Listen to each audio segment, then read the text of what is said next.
जी जी, बहुत उपकार हैं महाराज जी के। उनकी बदौलत ही है कि लोगों तक जिनवाणी पहुंच रही है और पहुंच ही नहीं रही है, पढ़ रहे हैं।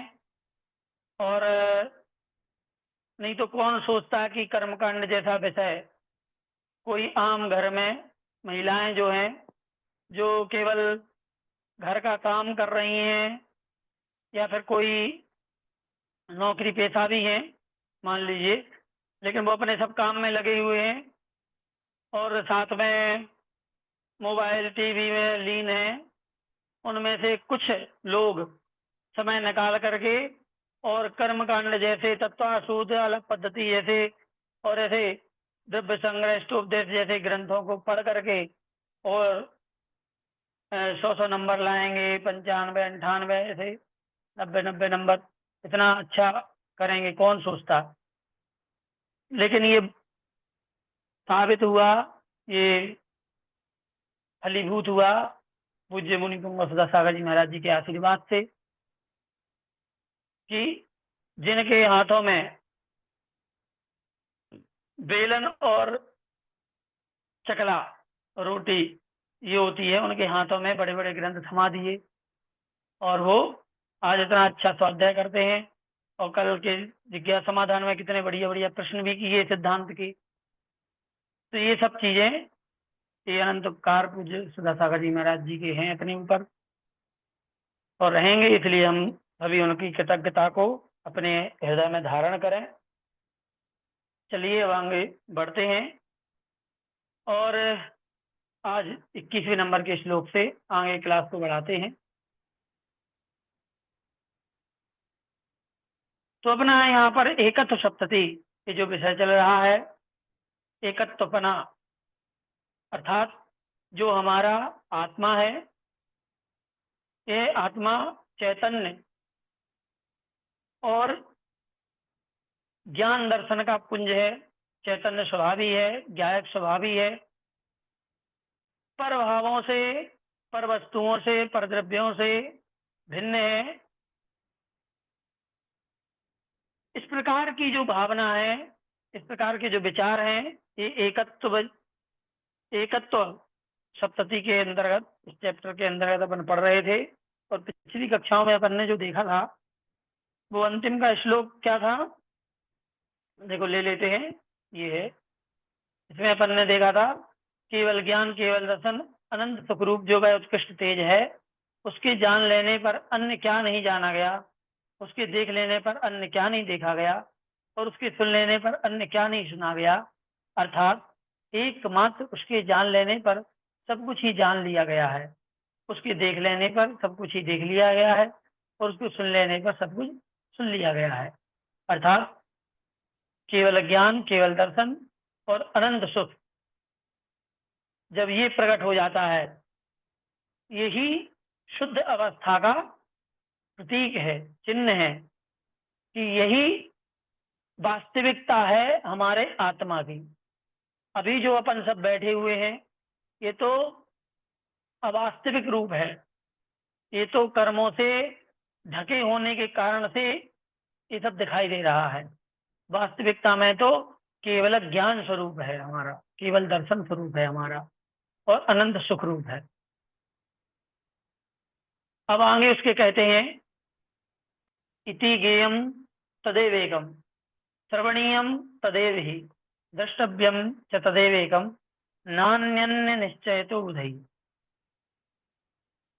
इति गेयम तदैवेकम श्रवणीयम तदेव ही द्रष्टव्यम च तदेवैकम नान्यन् निश्चय तो बुधई। मतलब इस कारण विद्वान मनुष्यों के द्वारा निश्चय से वही एक उत्कृष्ट आत्म तेज जानने योग्य है, वही एक सुनने योग्य है, वही एक देखने योग्य है। उससे भिन्न अन्य कुछ भी न जानने के योग्य है, न सुनने के योग्य है और न देखने के योग्य है।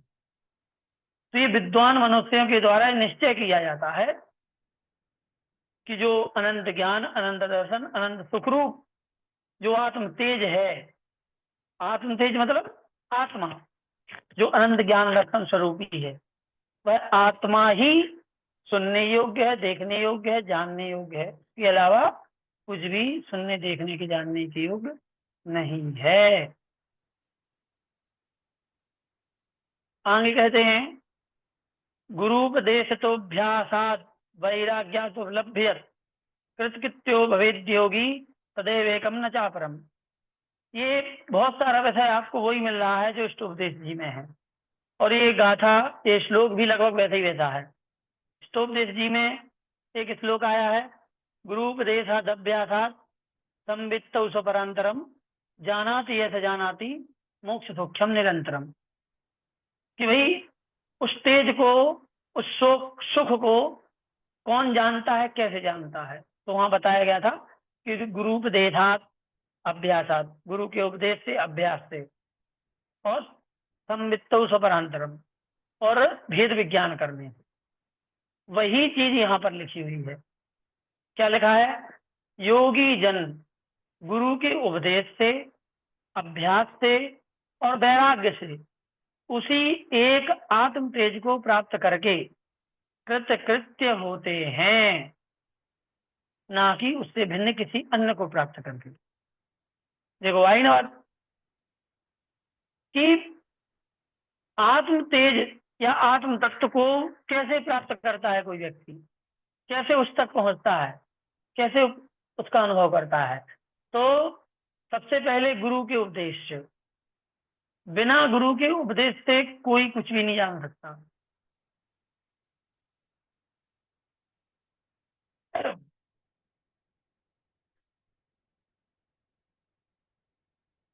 अब आप कहोगे कि गुरु के उपदेश से क्यों नहीं जान सकते, हम सीधे शास्त्र पढ़ लेंगे, गुरु के उपदेश हम सुनेंगे ही नहीं।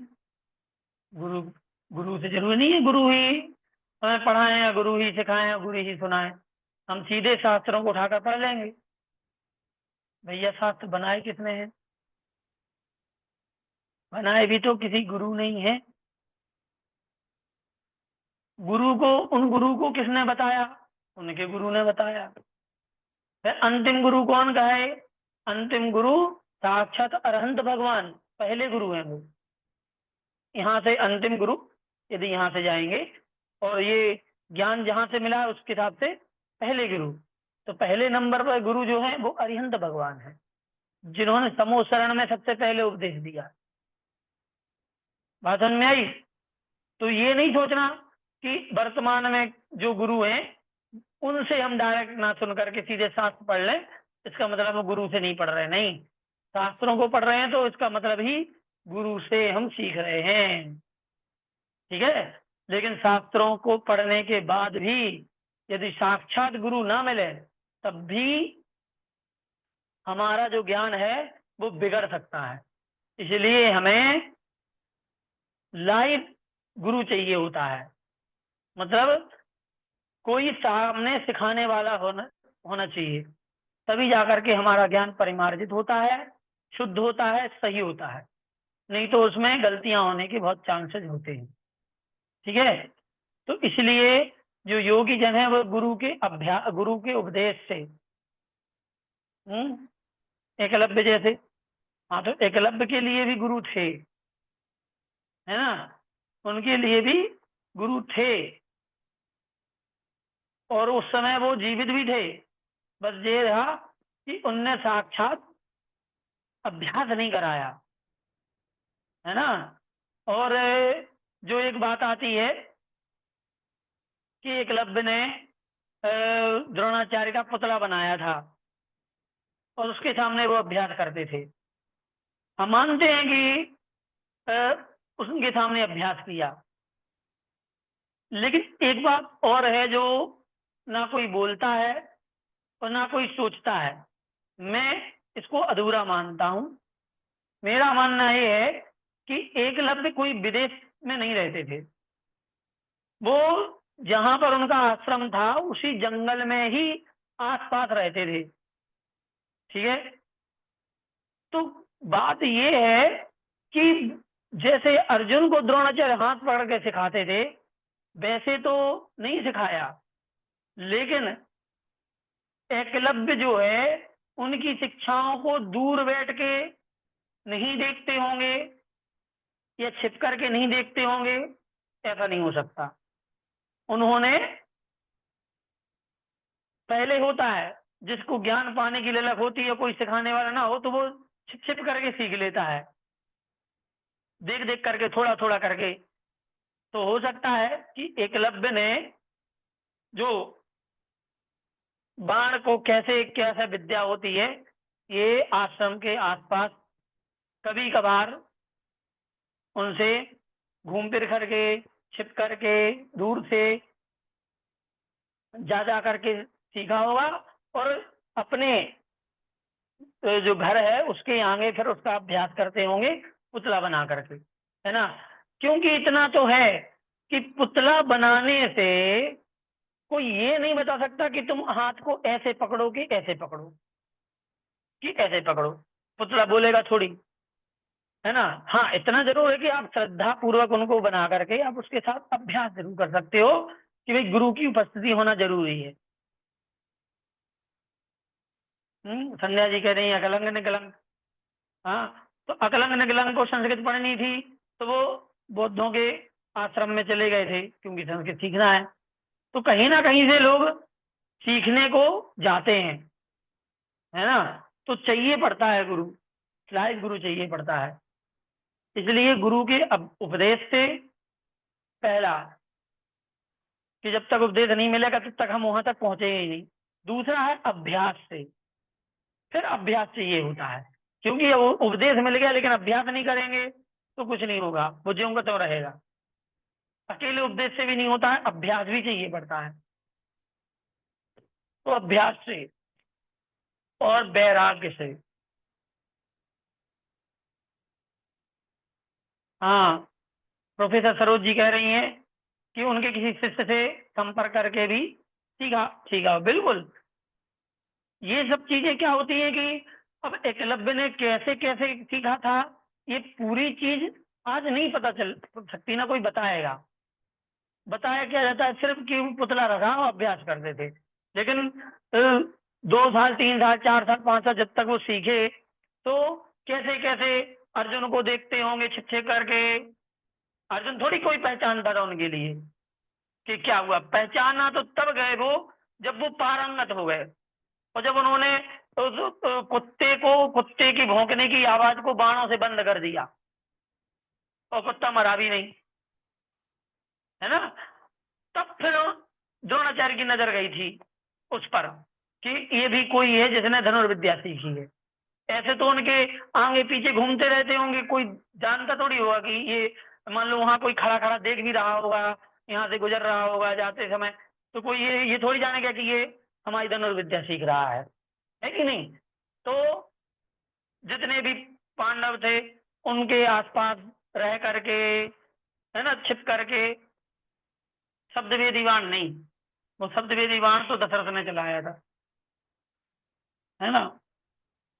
ये तो साक्षात चलाया था, सामने कुत्ता बैठा था बस, लेकिन इस तरीके से चलाया था कि वो मरे ना, मुंह बंद हो जाए उसका।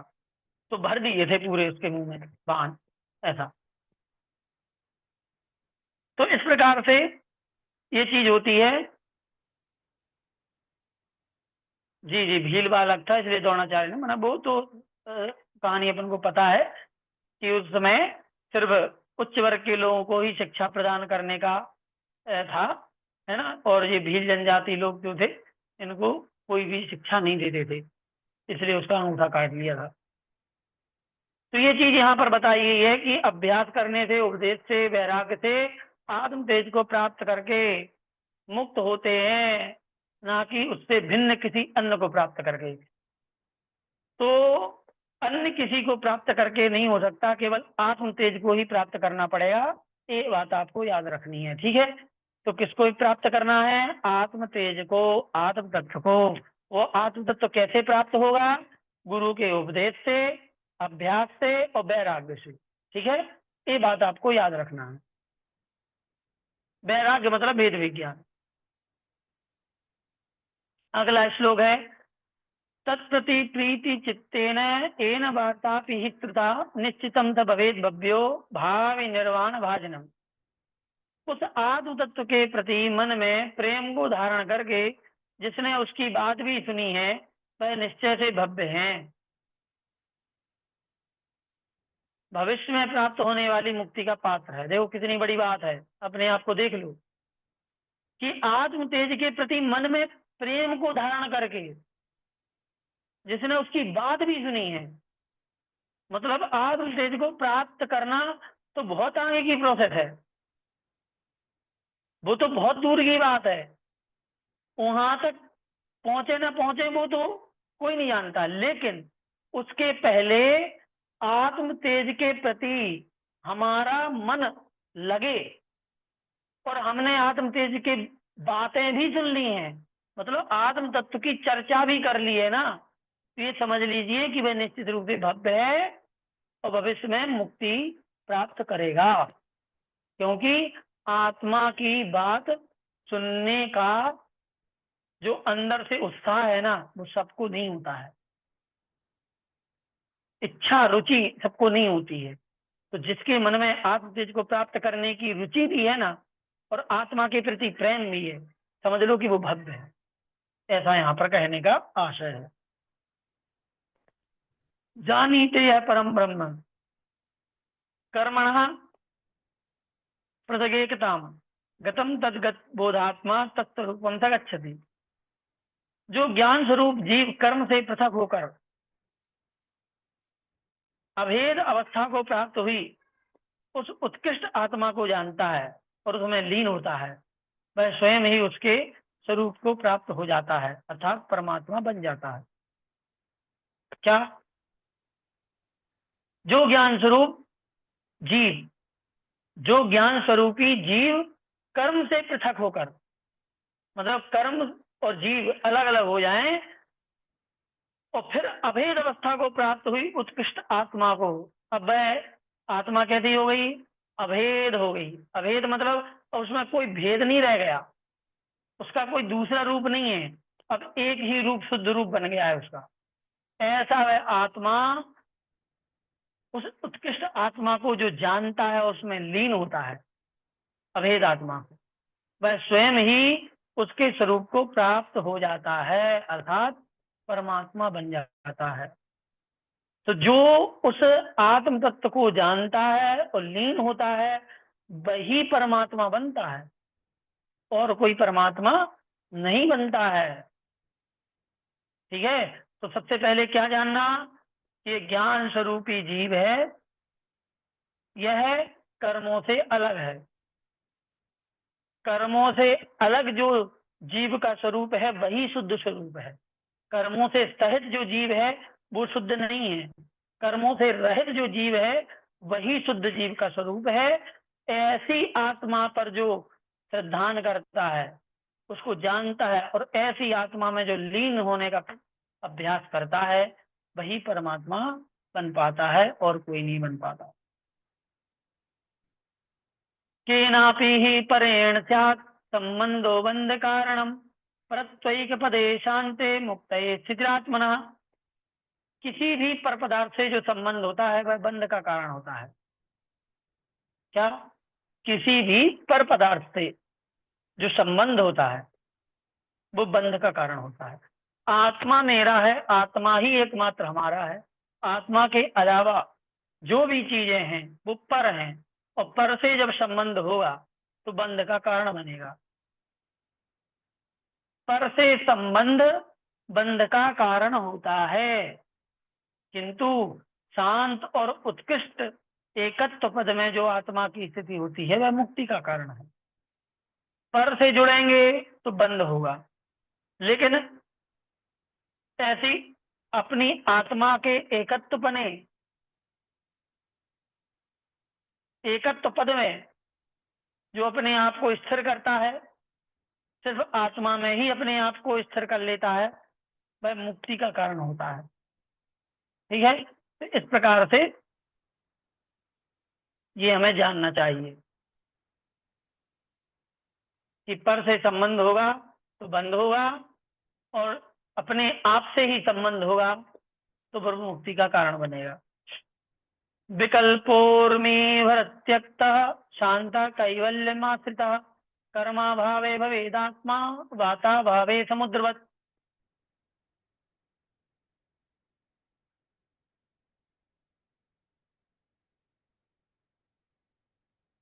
क्या कह रहे हैं कि कर्म के अभाव में है आत्मा, वायु के अभाव में समुद्र के समान है। विकल्पों रूप लहरों के भार से रहित होकर शांत होकर कैवल्य अवस्था को प्राप्त हो जाती है। क्या कह रहे हैं यहाँ पे? कहने का तात्पर्य है कि कर्म के अभाव में है आत्मा, कर्मों के अभाव में है आत्मा। यदि कर्म ना हो आत्मा में, कर्मों से रहित आत्मा हो, तो वैसी ही है जैसे समुद्र का पानी या समुद्र जो है बिना हवा के हो। जब हवाएं तेज चलती हैं तो फिर पानी उछलता है और उसमें लहरें उत्पन्न हो जाती हैं बड़ी बड़ी। ठीक है। तो जब यदि हवा ना चले तो समुद्र का पानी बिल्कुल शांत ठहरा हुआ बना रहता है। ठीक है। वैसे ही कर्म यदि है तो फिर मन में संकल्प विकल्प रूपी लहरें उत्पन्न होती रहती हैं। और वही कर्म ना हो, कर्मों का अभाव हो जाए तो फिर क्या होगा? यह जो आत्मा है ये शांत अवस्था को प्राप्त हो जाती है। यही केवल अवस्था है। मतलब कर्मों के अभाव में आत्मा वैसे ही शांत हो जाती है जैसे हवा के अभाव में समुद्र का पानी शांत रहता है। यही यहाँ पे लिखा हुआ है नीचे। संयोगेन यदा यातम मत तत्सकलम परम तत्परित्याग योगेन मुक्तोहमिति में मति। संयोग से जो कुछ भी प्राप्त हुआ है वह सब मुझसे भिन्न है। संयोग से जो हमें कुछ प्राप्त हुआ है वो सब मुझसे भिन्न है। चाहे शरीर हो, ये भी संयोग है। जो जिसका संयोग होता है उसका वियोग भी होता है। संयोग नहीं होता तो वियोग भी नहीं होता। तो आत्मा के अलावा जितनी चीजें हैं वो संयोगज हैं। शरीर भी संयोगज है, और संयोगज है तो उसका वियोग हो गई होगा। और शरीर के अलावा फिर बाकी जितनी चीजें हैं वे तो हम सब जानते हैं कि उनको तो हम रोज ही अलग करते हैं। चाहे कपड़े हों, चाहे आभूषण हो, चाहे बाकी चीजें हों, वो तो अलग रखी ही हैं हमसे। कपड़े तो फिर भी शरीर पे आते हैं फिर अलग करते हैं, लेकिन बाकी चीजें तो साक्षात ही अलग हैं हमसे। इसलिए यहाँ कहा गया है कि संयोग से जो कुछ प्राप्त है वो सब भिन्न है। उसका परित्याग कर देने से है, परित्याग कर देने के संबंध से मुक्त हो चुका, ऐसा मेरा निश्चय है। इसलिए यहाँ पर प्राणी, स्त्री, पुत्र, मित्र और धन संपत्ति आदि पर पदार्थों के संयोग से ही अनेक प्रकार के दुखों को भोगता है। अतएव उक्त संयोग का ही परित्याग करना चाहिए। ऐसा करने से मोक्ष की प्राप्ति होती है। ठीक है। किम में करिष्यतः क्रूरौ स्वभाव निहाचरौ राग द्वेष परित्याग महामंत्र निकीलितौ। क्या कह रहे हैं कि जिन पुण्य और पाप रूप दोनों दुष्ट राक्षसों को, पुण्य और पाप दोनों, ध्यान देना, पुण्य और पाप दोनों ही राक्षस हैं। पुण्य और पाप रूप दोनों दुष्ट राक्षसों को राग द्वेष के परित्याग रूप महामंत्र के द्वारा कीलित किया जा चुका है।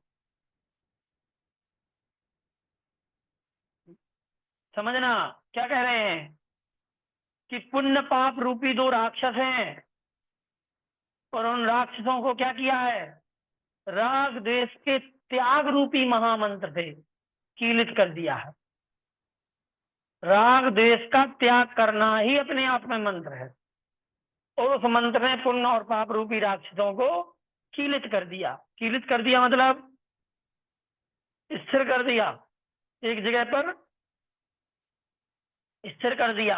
अब वो हिल भी नहीं सकते। अब वह मेरा आत्मा का क्या कर सकेंगे, अर्थात कुछ भी हानि नहीं कर सकेंगे। तो राग द्वेष रूपी महामंत्र हाथ में ले लो, फिर पाप और पुण्य रूपी राक्षस हमारा कुछ नहीं बिगाड़ सकते। जो पुण्य और पाप रूपी कर्म प्राणी को अनेक प्रकार का कष्ट दिया करते हैं, उनका बंध राग और द्वेष के निमित्त से होता है। अतएव उक्त राग द्वेष का परित्याग कर देने से उनका बंध स्वयं रुक जाता है। इस प्रकार से आत्मा स्वतंत्र हो जाता है।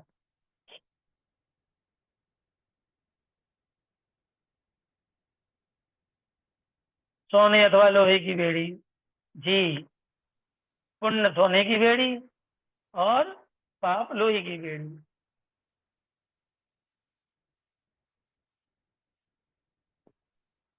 ये समझ लो कि एक सोने का राक्षस, एक लोहे का राक्षस।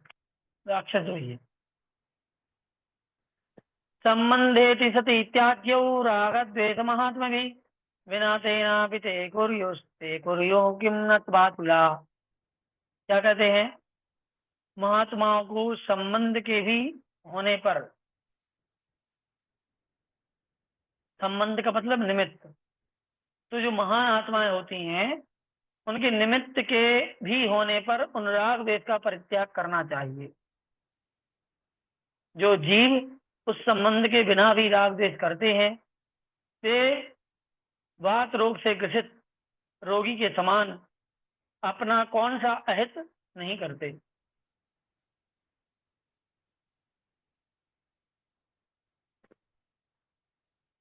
तो जो जीव उस संबंध के बिना भी राग द्वेष करते हैं,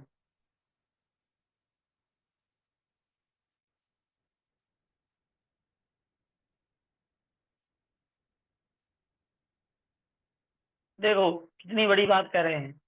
जो महात्मा होते हैं उनके सामने निमित्त आ जाएं तब भी राग द्वेष नहीं करते। मतलब चीजें रखी हैं सामने, फिर भी राग द्वेष नहीं करते हैं।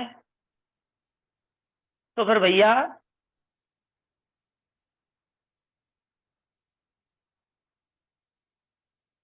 बात रोगी, बात रोगी कहाँ है? अच्छा बात रोगी, अच्छा यहाँ पे, हाँ बता रहे भी वहां पहुंचे। जो जीव उस संबंध के बिना भी राग द्वेष करते हैं, वे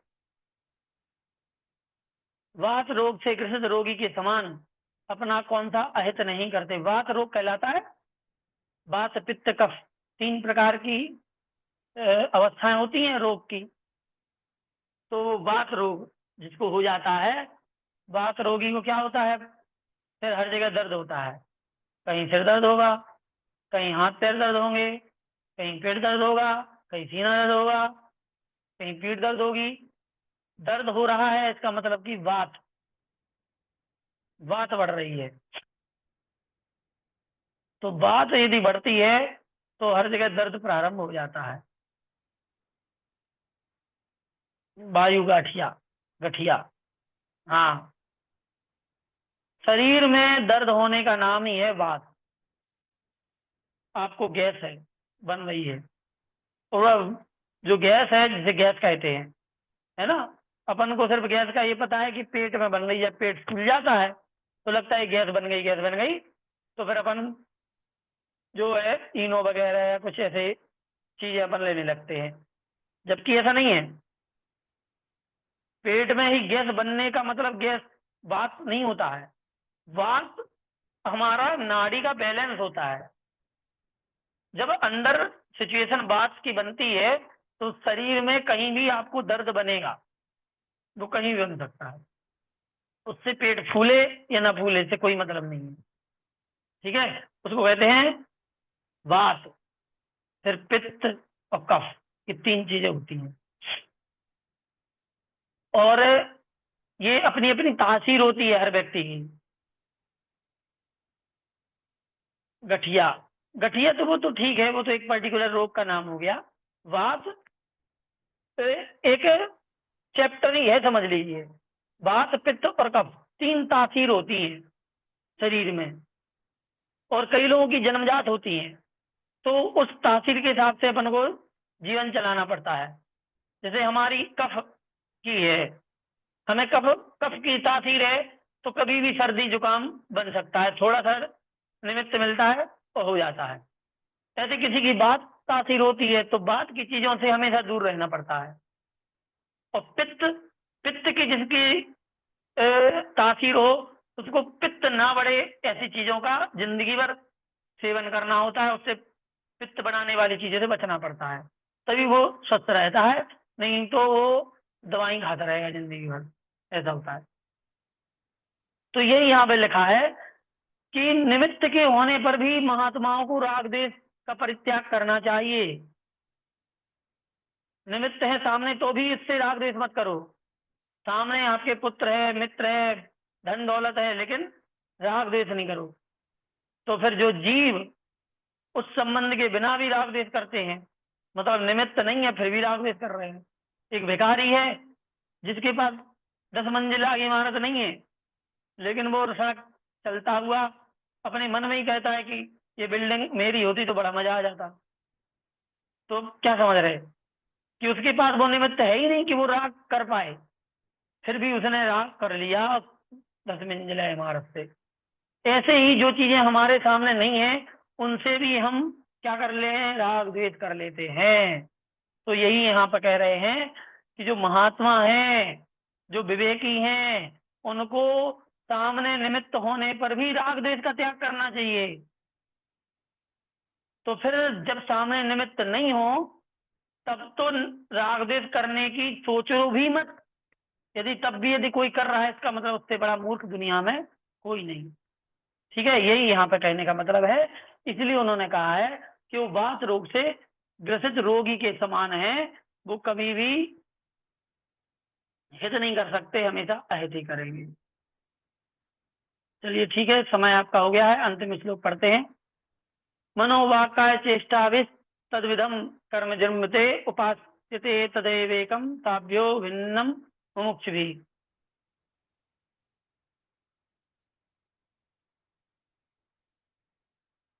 कहा के दी भैया इनने भिंडी वाली है?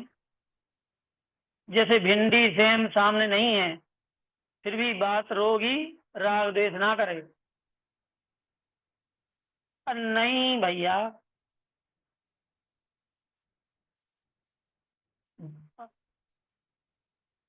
भिंडी और सेम सामने नहीं है।